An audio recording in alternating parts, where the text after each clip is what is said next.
Good morning student. बाल साधना शिक्षण संस्थान की ऑनलाइन क्लासेस में आपका स्वागत है।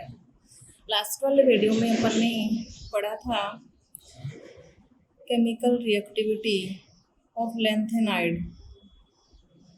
केमिकल रिएक्टिविटी रासायनिक अभिक्रियाशीलता यानी इनकी प्रथम 3 आयनन एंथैल्पियों के मान का योग जो होता है वो कम होने के कारण इनका +3 ऑक्सीकरणांक अधिक स्थायी होता है। इस कारण अधिकांश यौगिक +3 ऑक्सीकरण अवस्था में निर्मित किए जाते हैं, जो कि अपन ने देखे थे। जल के साथ क्रिया, हेलोजन के साथ क्रिया, अधातुओं के साथ क्रिया देखी थी। तो विभिन्न प्रकार के क्या बनाते हैं, कंपाउंड का फॉर्मेशन करते हैं। तो रासायनिक अभिक्रियाशीलता में अपन ने रिएक्शन देखी थी। उसके बाद अपन ने देखा था लैंथेनाइड कॉन्ट्रैक्शन, लैंथेनाइड संकुचन, लैंथेनाइड संकुचन जो कि इम्पोर्टेंट है। लैंथेनाइड संकुचन के क्या कारण हैं? लैंथेनाइड संकुचन के 2 कारण थे। यानी एक कारण अपन ने पढ़ा था प्रभावी नाभिकीय आवेश या नाभिकीय आवेश, और दूसरा होता है परिरक्षण प्रभाव। ये दोनों अपन ने पढ़े थे कि नाभिकीय आवेश जो है यानी लैंथेनाइडों में सीरियम 58 से लुटेशियम 71 तक की तरफ जाने पर परमाणुीय त्रिज्या और आयनिक त्रिज्या के मान में कमी आती है। ऐसा क्यों होता है? जबकि एटॉमिक नंबर बढ़ता है तो परमाणुीय त्रिज्या और आयनिक त्रिज्या में क्या होनी चाहिए, वृद्धि होनी चाहिए, जबकि ऐसा नहीं होता है। इनकी परमाणुीय त्रिज्या और आयनिक त्रिज्या के मान में कमी आती है। कारण प्रभावी नाभिकीय आवेश का प्रभावी होना। परिरक्षण प्रभाव जो है इस बढ़े हुए नाभिकीय आवेश को यानी संतुलित नहीं कर पाता है। परिरक्षण प्रभाव के कारण आकार बढ़ता है और नाभिकीय आवेश के कारण आकार छोटा होता है। इन दोनों के बारे में अपन ने डिस्कस किया था पिछले वाले वीडियो में। अब लास्ट में मैंने आपसे पूछे थे 2 क्वेश्चन पूछे थे। एक क्वेश्चन मेरा आपसे ये था कि गैडोलीनियम जो है उसमें मैंने पूछी थी आपसे अयुग्मित इलेक्ट्रॉन की संख्या। इसमें अयुग्मित इलेक्ट्रॉन की संख्या कितनी होती है? या पूछा जा सकता है आपसे कि गैडोलीनियम +3 जो ऑक्सीकरण अवस्था में इसमें अयुग्मित इलेक्ट्रॉनों की संख्या बताइए किसी भी तरीके से। लेकिन वो आयन के रूप में है या परमाणु के रूप में है वो आपको पहले देख लेना है। तो फर्स्ट ऑफ ऑल आपको याद होना चाहिए इसका परमाणु क्रमांक। यानी गैडोलीनियम जो है वो कौन सी सीरीज में आता है? लैंथेनाइड में आता है। सीरियम 58 से स्टार्ट होती है। सीरियम,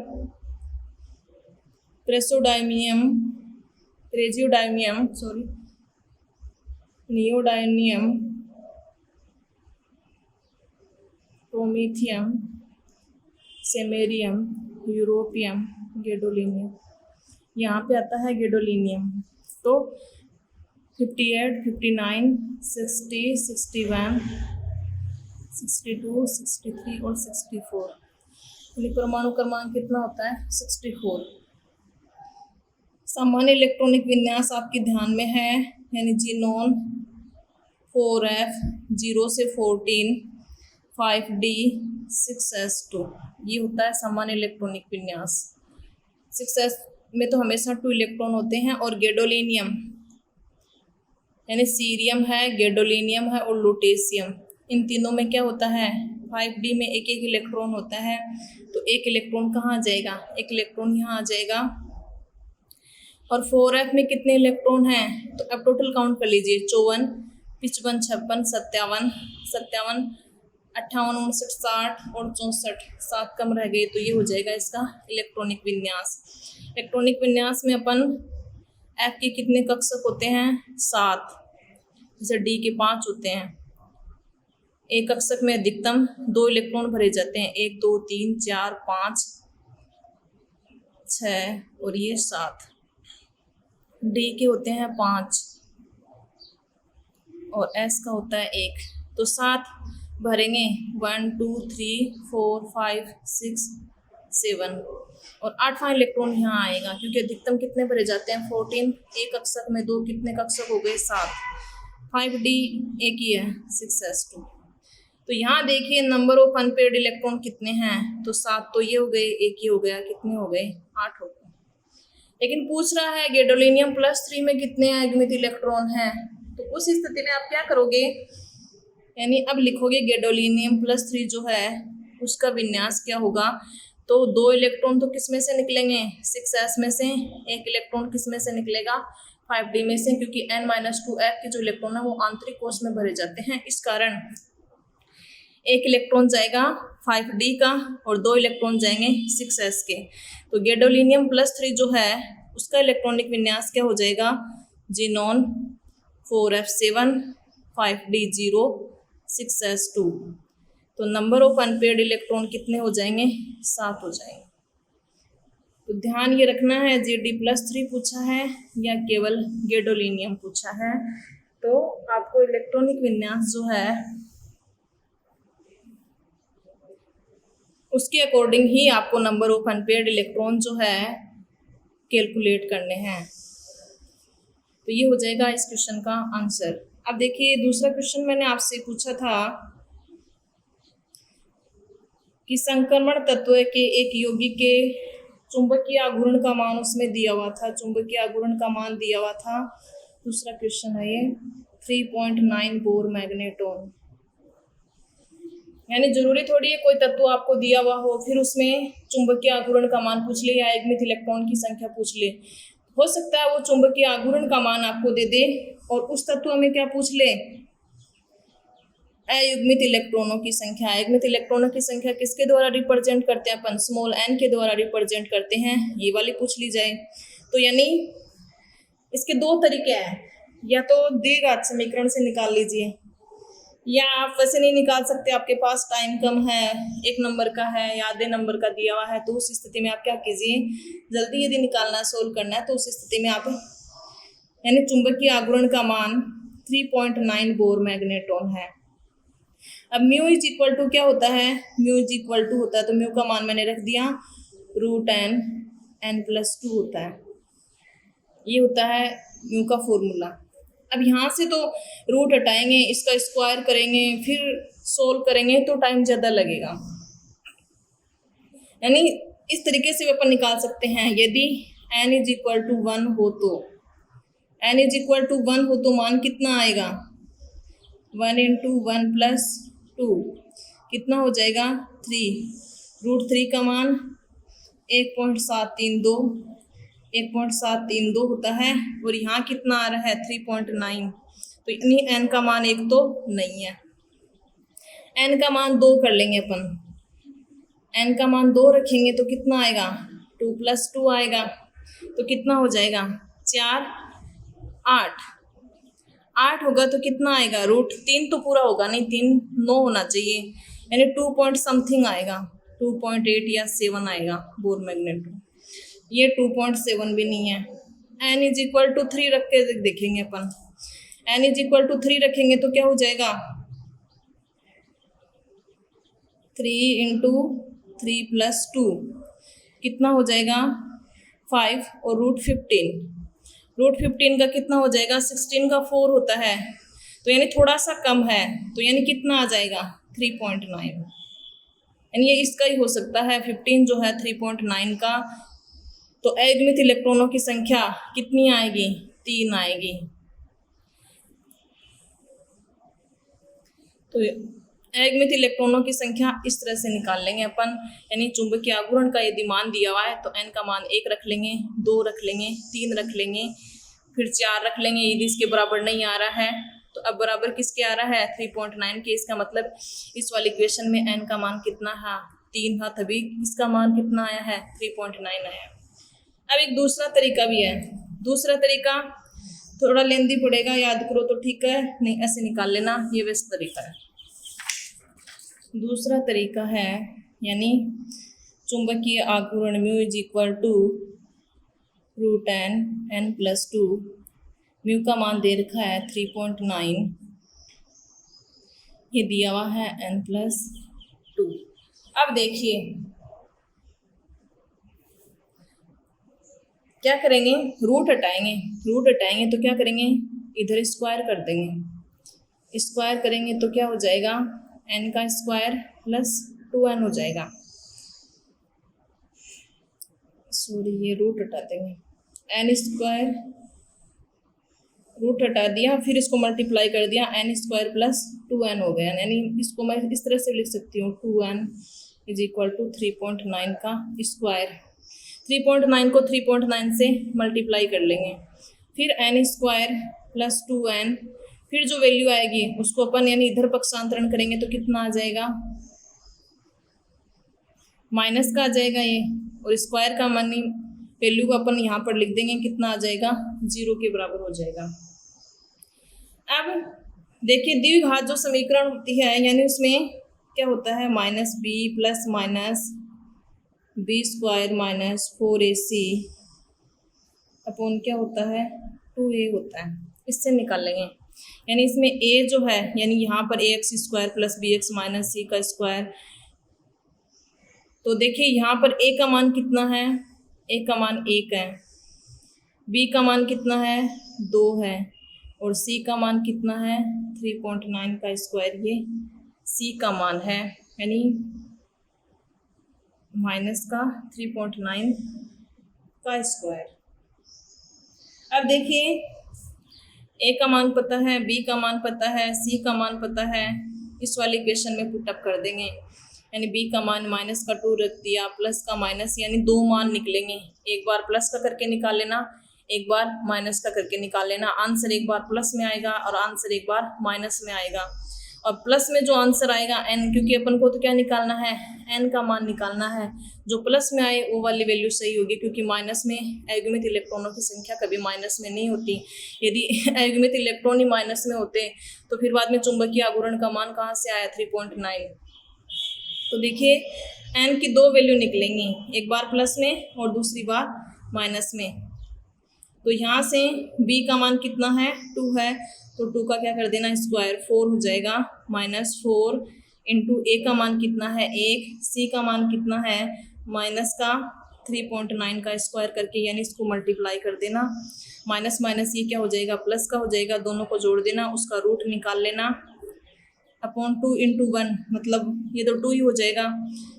माइनस प्लस है तो एक बार तो -2 माइनस की ये वैल्यू जुड़ जाएगी, फिर 2 का भाग लगा देंगे, और एक बार क्या करेंगे माइनस का 2, फिर ये प्लस का करेंगे, फिर ये माइनस कर देंगे और फिर 2 का भाग लगाएंगे। एक बार n की मान जो है वो पॉजिटिव में आएगा, एक बार n का मान है वो नेगेटिव में आएगा। जो पॉजिटिव में आएगी वो वैल्यू सही आएगी। तो दूसरा तरीका ये भी है और पहले वाला तरीका वो है। जिस तरह से भी निकालना है उस तरह से आप निकाल लेना। ये जोड़ बाकी गुणा भाग आप करके देख लेना। अब आज का अपना जो टॉपिक है वो है लेंथेनाइड संकुचन के प्रभाव। यानी लेंथेनाइड संकुचन अपन ने पढ़ा था, क्या होता है, सीरियम 58 से लुटेशियम 71 तक की तरफ जाने पर परमाणु आकार और आयनिक त्रिज्या के मान में कमी आती है। कारण है प्रभावी नाभिक के आवेश का बढ़ जाना, और परिरक्षण प्रभाव उतना कार्यरत नहीं होता कि उसको क्या कर दे, संतुलित कर दे। तो इस कारण परमाणु त्रिज्या के मान में जो कमी आती है उसी को क्या कहा जाता है, लेंथेनाइड कॉन्ट्रैक्शन कहा जाता है। इस लेंथेनाइड कॉन्ट्रैक्शन के क्या क्या प्रभाव होते हैं, तो आज का अपना टॉपिक है लेंथेनाइड संकुचन के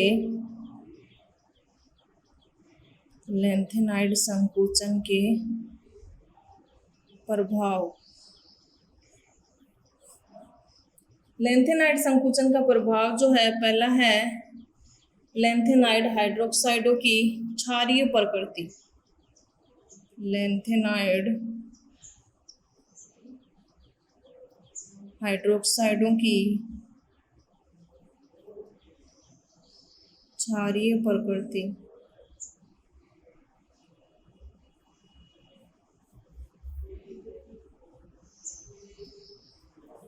लेंथेनाइड हाइड्रोक्साइड मतलब सीरियम का हाइड्रोक्साइड स्थायी ऑक्सीकरणांक जो है वो +3 होता है। सीरियम हाइड्रोक्साइड चाहे +4 वाला ले लीजिए, क्योंकि इसका ऑक्सीकरणांक जो है वो +4 भी स्थायी होता है, क्योंकि इस स्थिति में क्या करता है, अक्रिय गैस विन्यास ग्रहण कर लेता है। तो सीरियम का हाइड्रोक्साइड से अपन किसकी तरफ जाएंगे, लुटेशियम की तरफ। तो क्या बनेगा, लुटेशियम का हाइड्रोक्साइड, बाकी के हाइड्रोक्साइड यहाँ सीरियम +4 ऑक्सीकरण अवस्था में इस हाइड्रोक्साइड का फॉर्मेशन करेगा। इधर से जब इधर जाते हैं तो क्षारीय प्रकृति जो है वो कम होती जाती है। कल भी अपन ने इसके बारे में थोड़ा सा डिस्कस किया था कि यानी सीरियम 58 से लुटेशियम 71 तक की तरफ जाने पर क्षारीय जो प्रकृति है वो कम होती जाती है। ऐसा क्यों होता है? ऐसा परमाणुवीय त्रिज्या व आयनिक त्रिज्या के मान में कमी आने के कारण ऐसा होता है। कमी आएगी यानी ये किस प्रकार के हाइड्रोक्साइड हो गए? जैसे मैं मानूं कि लेंथेनाइड जो है उनको मैं यदि एम से रिप्रेजेंट कर दूं या एल से रिप्रेजेंट करते हैं अपन, एल से रिप्रेजेंट कर दूं और ये उसके साथ क्या हो गया? हाइड्रोक्साइड हो गया। तो इस स्थिति में क्या है? लेंथेनाइड और OH के मध्य क्या है? बॉन्ड है। इधर से इधर जाएंगे, परमाणु त्रिज्या कम होगी तो उस स्थिति में क्या होगा? ये जो LNH-OH बॉन्ड लेंथ है ये क्या हो जाएगी? कम हो जाएगी। और कम हो जाएगी तो इस बॉन्ड में कौन से लक्षण आ जाएंगे? सहसंयोजक लक्षण आ जाएंगे। और सहसंयोजक लक्षण जब आ जाएंगे तो उस स्थिति में क्षारीय प्रकृति क्या हो जाएगी? कम हो जाएगी। यानी आसानी से क्या नहीं कर सकता, ये बॉन्ड लेंथ कम होगी तो आसानी से OH- आयन नहीं देगा। और जो जितना आसानी से OH- देता है उसकी प्रकृति क्या होती है? आयनिक होती है। और जितना कम आसानी से देता है उसकी प्रकृति क्या होती है? सहसंयोजक होती है। सहसंयोजक लक्षण आ जाने के कारण क्षारीय प्रकृति क्या हो जाती है? कम हो जाती है। तो एक तो हो जाएगा लेंथेनाइड कॉन्ट्रैक्शन का ये प्रभाव हो जाएगा। क्या प्रभाव पड़ेगा? प्रभाव ये पड़ेगा कि लेंथेनाइडों के जो हाइड्रोक्साइड जो हैं उनकी क्षारीय प्रकृति कम होती जाती है। यदि अपन सीरियम 58 से लुटेशियम 71 तक की तरफ जाते हैं तो उनके हाइड्रोक्साइडों की क्षारीय प्रकृति कम हो जाती है। कारण है परमाणु त्रिज्या, आयनिक त्रिज्या के मान में कमी आना या लेंथेनाइड कॉन्ट्रैक्शन के कारण ऐसा होता है। क्योंकि उस स्थिति में लेंथेनाइड और हाइड्रोक्साइड के मध्य की जो बॉन्ड लेंथ है वो कम हो जाती है। और बॉन्ड लेंथ कम हो जाने के कारण उसमें कौन से लक्षण आ जाते हैं? सहसंयोजक लक्षण आ जाते हैं। और कौन सी प्रकृति कम हो जाती है? क्षारीय प्रकृति कम हो जाती है। दूसरा प्रभाव देखिए, दूसरा प्रभाव है लेंथेनाइडों का पृथक्करण।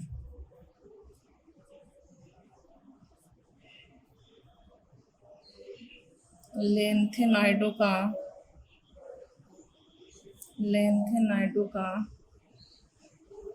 पृथक्करण।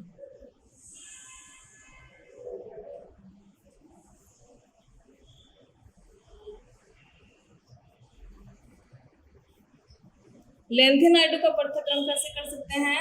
यानी लेंथेनाइड कॉन्ट्रैक्शन के कारण लेंथेनाइडों का आकार क्या हो जाता है? छोटा। अब आकार छोटा होने के कारण इनकी विलेयता और संकुल यौगिक बनाने की प्रवृत्ति में भिन्नता आ जाती है। संकुल यौगिक बनाने की प्रवृत्ति में भिन्नता आ जाती है। और इसी गुण के कारण इनका उपयोग जो है यानी आयन विनिमय विधि द्वारा पृथक्करण में करते हैं। यानी लेंथेनाइडों का आकार छोटा हो जाता है। आकार किसी कारण? लेंथेनाइड कॉन्ट्रैक्शन के कारण। तो लेंथेनाइड कॉन्ट्रैक्शन का क्या प्रभाव पड़ता है? उनके संकुचन के कारण उनकी विलेयता और संकुल यौगिक बनाने की जो प्रवृत्ति है उसमें भिन्नता आ जाती है। और भिन्नता आने के कारण उनकी आयन विनिमय विधि द्वारा अपन क्या कर सकते हैं? उनका पृथक्करण कर सकते हैं। तो दूसरा प्रभाव हो जाएगा लेंथेनाइड कॉन्ट्रैक्शन का, लेंथेनाइडों का पृथक्करण। अब तीसरा देखिए, तीसरा कौन सा प्रभाव होगा? यानी संक्रमण श्रेणी मैंने 4 श्रेणियां बताई थी। एक 3D सीरीज बताई थी, एक 4D सीरीज, एक 5D सीरीज और एक 6D सीरीज। 3D में इलेक्ट्रॉन भरे जाते हैं, अंत में 4D में भरे जाते हैं, 5D में और 6D में। तो यानी 3D सीरीज में कहाँ से स्टार्ट होती है? स्कैंडियम 21 से जिंक 30 तक। 4D सीरीज कहाँ से स्टार्ट होती है? इट्रियम 39 से कैडमियम 48 तक। 5D सीरीज कहाँ से स्टार्ट होती है? लेंथेनम 57 से, फिर यहाँ क्या आता है? हैफनियम 72 आता है, फिर मरकरी यहाँ पे 80 आता है, फिर वो एक्टिनम 89 ये आती है। 6D सीरीज आती है जहाँ पे यहाँ पे लेंथेनाइड आ जाते हैं और यहाँ पे क्या आ जाते हैं? एक्टिनाइड आ जाते हैं। अब देखिए ये सारे के सारे जो हैं ये कौन सी ग्रुप के हैं? 3rd B के हैं। अब एक वर्ग में अपन सामान्यतः है आवर्त सारणी में एक वर्ग में जब अपन ऊपर से नीचे जाते हैं तो आकार में क्या होती है, वृद्धि होती है। आकार में वृद्धि क्यों होती है, कोषों की संख्या में वृद्धि होती है। कोषों की संख्या में एक नया कोष बढ़ता है, तो कोष बढ़ेगा तो नाभिक से दूरी बढ़ेगी और दूरी बढ़ेगी तो आकार में क्या होगी, वृद्धि होगी। लेकिन यहाँ देखिए क्या होता है कि स्कैंडियम से यानी एक ही वर्ग के हैं इट्रियम की तरफ जाएंगे, फिर इट्रियम से किसकी तरफ, लैंथेनम की तरफ जाएंगे। तो स्कैंडियम से इट्रियम की तरफ जब जाते हैं तो आकार में थोड़ी सी वृद्धि होती है, और फिर इट्रियम से लैंथेनाइड इसकी तरफ जाते हैं यानी 39 फिर 57, तो भी आकार में जो होती है इतनी वृद्धि नहीं हो पाती जितनी की होनी चाहिए, यानी इनके आकार जो होते हैं। तो कौन सी सीरीज का हो गया, इट्रियम हो गया 4D सीरीज का, और लैंथेनाइड कौन सी सीरीज का हो गया, 5D सीरीज का। 5D में इलेक्ट्रॉन इनमें भरे जाते हैं और इट्रियम में किस में भरे जाते हैं, 4D में इलेक्ट्रॉन भरे जाते हैं। तो देखिए ये जो दो सीरीज हैं, तो तीसरा लैंथेनाइड संकुचन पर का प्रभाव क्या होगा, लैंथेनाइड संकुचन का, कि 4D और 5D श्रेणी के जो तत्व हैं, 5D के तत्वों के परमाणुीय आकार लगभग समान होते हैं। कारण है लैंथेनाइड कॉन्ट्रैक्शन।